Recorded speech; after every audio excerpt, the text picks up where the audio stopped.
এই মুহূর্তে বিশ্বসেরা যে কোনো গোলকিপারকে চ্যালেঞ্জ জানাতে পারেন বাংলার বাজপাখি মিথুল মার্মা। শুনতে ঘোর লাগলেও এমনটাই সত্যি, কেননা পরিসংখ্যানের বিচারে এই মুহূর্তে মিথুল মার্মা বিশ্বের যে কোনো গোলকিপারের চেয়ে আছেন ঢের এগিয়ে। শেষ 12 ম্যাচে একটাও গোল হজম করেননি তিনি, আর এই পরিসংখ্যান এই মুহূর্তে বিশ্বসেরা কোনো গোলকিপারেরও নেই।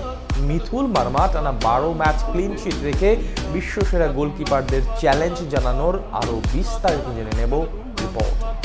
বাংলাদেশের ফুটবল যখন রাজপুত্র হামজা জোয়ারে ভাসছে, তখন আড়ালে বসে একজন স্বপ্ন দেখাচ্ছেন।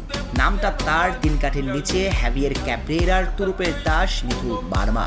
শুধু কি তাই, পরিসংখ্যানের আলোকে যদি বিচার বিশ্লেষণ করা হয়, তবে এই মুহূর্তে পৃথিবীর সেরা গোলকিপারদের একজন হয়ে থাকবেন তিনি।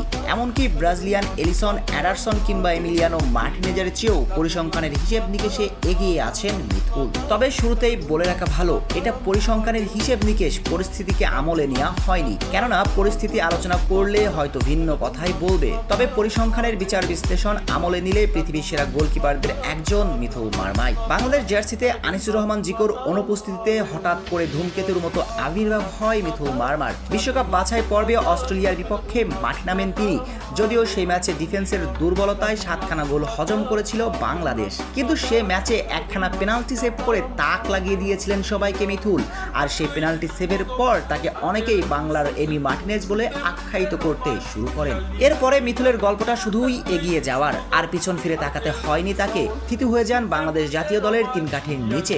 এমনকি বিশ্বকাপ বাছাই পর্বে ঘরের মাঠে অস্ট্রেলিয়া লেবাননের বিপক্ষেও ছিলেন দুর্দান্ত।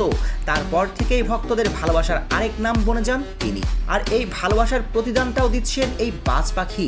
কেননা চলতি মৌসুমে দুর্দান্ত দুর্বার অপ্রতিরোধ হয়ে উঠেছেন এই গোলকিপার। তিনি যে কতটা অপ্রতিরোধ সেটা পরিসংখ্যানের আলোকে স্পষ্ট করা যাবে অনেকটা।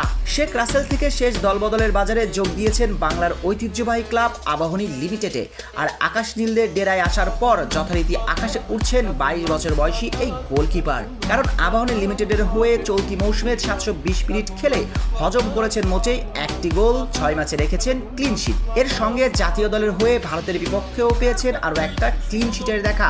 অর্থাৎ সকল প্রতিযোগিতা মিলিয়ে শেষ 810 মিনিট মাঠে থেকে গোল হজম করেছেন মাত্র 1টি, ক্লিন শিট রেখেছেন 7খানা। আর এই পরিসংখ্যান মাথায় নিলে বিশ্বের যে কোনো গোলকিপারের চেয়ে এগিয়ে আছেন মিথুলি।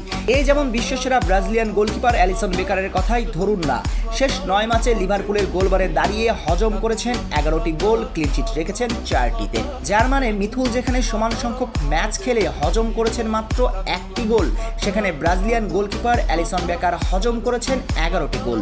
অর্থাৎ এই পরিসংখ্যান আমলে নিলে বিশ্বসেরা অ্যালিসন বেকারকে ছাপিয়ে গিয়েছেন মিথুল মার্মা। তবে শেষ বেলাতেও বলে রাখা ভালো, পরিসংখ্যানের হিসেব নিকেশ এখানে টানা হয়েছে, পরিস্থিতির বিচার বিশ্লেষণ নয়।